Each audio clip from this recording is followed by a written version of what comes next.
When you think of badass names for 8-bit heroes, it doesn't get any cooler than Astyanax. What you may not realize is that Jaleco used this name in two completely different side-scrolling action games, one on the Nintendo Entertainment System and the other in the arcades. Turn back now if you don't want to know what happens next, because today we're going to spoil the stories and endings for both versions of Astyanax.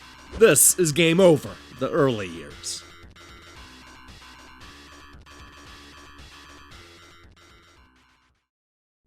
In the late 1980s, we were starting to see developers turn their action games into more of a cinematic affair. This was a trend spurred on by both the success of Ninja Gaiden and the desire to create stories that were more than just a boring wall of text. For my money, Astyanax has one of the coolest intro cinemas of all time, yet you never hear it brought up in conversation. It's simple, like most cinemas of that era, but also sets itself apart by having a hero, a teenage boy with a weird name, narrate his own story. He's even a little sarcastic. It immediately makes me want to like the guy. So instead of clumsily explaining what happens, I'm just going to go ahead and show you this incredible cinema in its entirety. Check this out.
That's such a good cliffhanger. Anyway, this is the story of Astyanax, a 16-year-old high school student who keeps dreaming about a mysterious woman who's trapped in a fantasy world.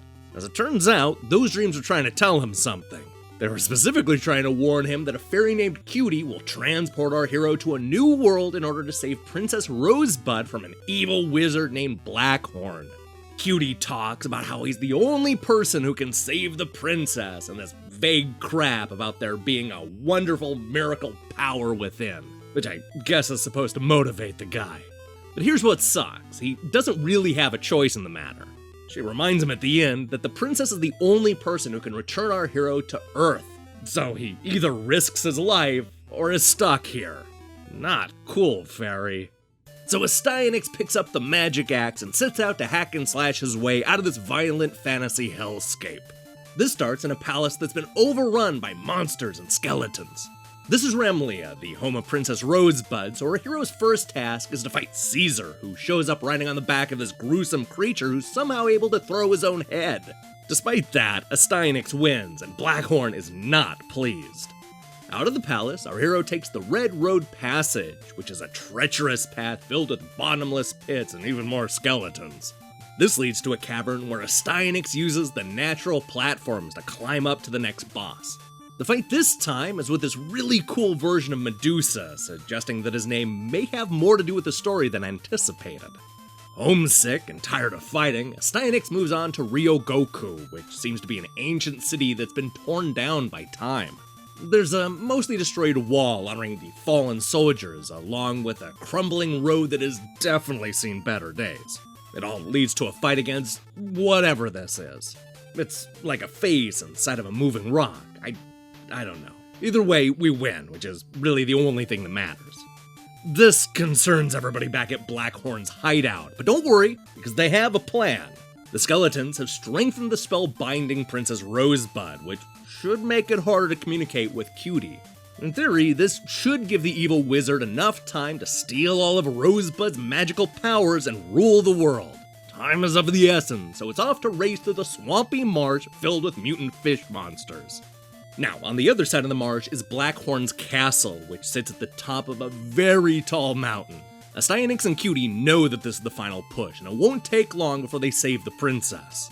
This starts with a fight on the bridge, followed by these dangerous cliffs. This leads directly into a challenging maze where the princess reminds us to pay attention to the signs. That good advice takes us directly to Blackhorn's right-hand skeleton, who we learn is named Thorndog. No, seriously, that's the name they went with. Okay, so here's where things get messed up. After you fought and defeated Thorndog, we're told that a magic spell has been placed on Astyanax that binds our hero to the skeleton. That means that if Thorndog dies, so does Astyanax. But Cutie has a solution, and you're not gonna like it. In order to break the spell, somebody needs to die, and Cutie is willing to sacrifice herself for the greater good. The two argue, but there's no changing her mind. She disappears into the void and lets our hero fight another day. I'd like to just take a moment of silence for Cutie right now. Okay, so this pisses Astyanax off, obviously. So he turns his anger towards the wizard that started this whole thing, Blackhorn. He's revealed his true face and charged up his magical powers for the biggest fight yet, and it's gonna be a tough one.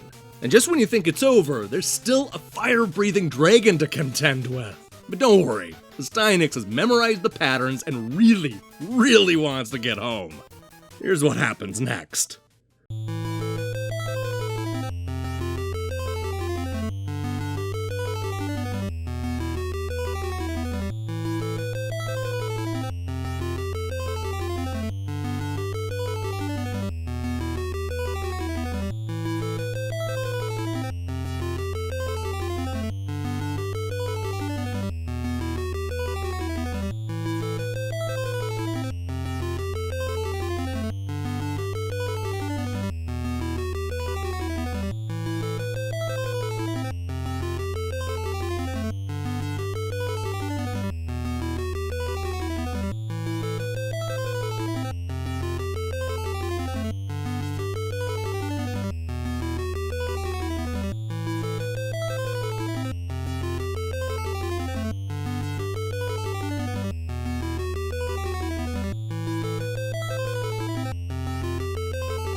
And there you have it, a happy ending.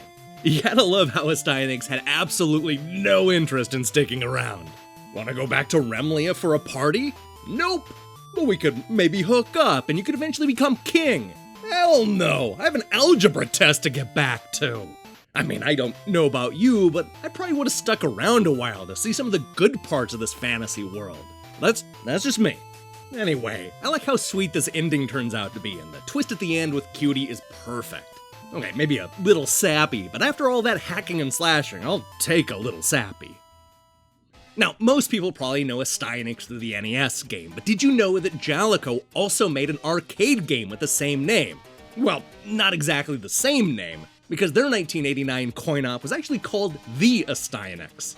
It told a much more traditional fantasy story involving this brave warrior who comes out of the shadows to save the world from demons. You see, this chosen warrior receives a divine revelation from God who has granted him the Mythical Fire Axe. His name is Roche, and it's up to him to fight his way to Castle Algerin and fight the evil wizard Algos. This is a much more straightforward game than the NES version, to the point where there's almost no story. Roche fights through a forest, through the caves, over a bridge, on an elevator, and straight into the castle. This all leads to a legitimately cool fight with Algos the wizard. It looks so much better than Blackhorn. Just look at that sprite.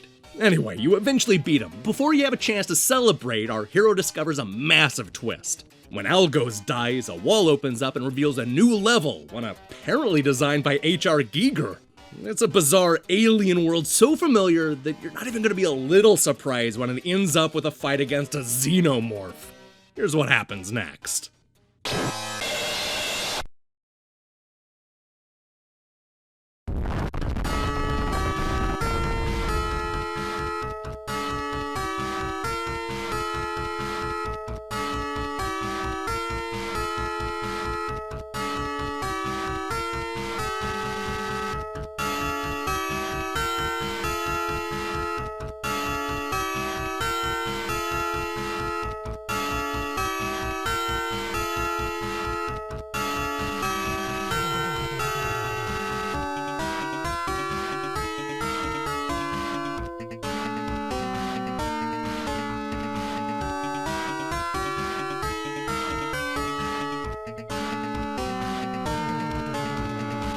Okay, so maybe they didn't spend much time on that ending, but what are you gonna do?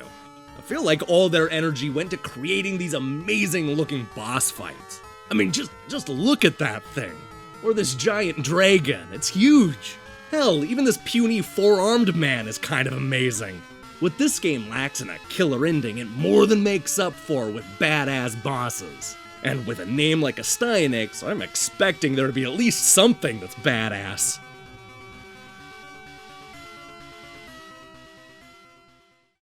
Hey, thanks for watching this episode of Game Over, The Early Years. If you liked what you saw here, then you should know that we post new episodes every Monday. So here's the question I have for you.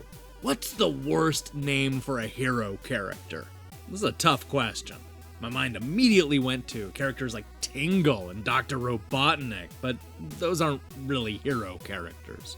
I don't know, I hate a lot of the names in Guilty Gear. I don't like the name Trevor McFur. Oh, and Wild Woody. You can't forget Wild Woody. Let me see your picks in the comments below. In other news, I'm only now sobering up from We Happy Few, and I have a whole bunch to say about it. Expect my take later in the week. In the meantime, I strongly recommend you click that subscribe button and support what we're doing here. Until then.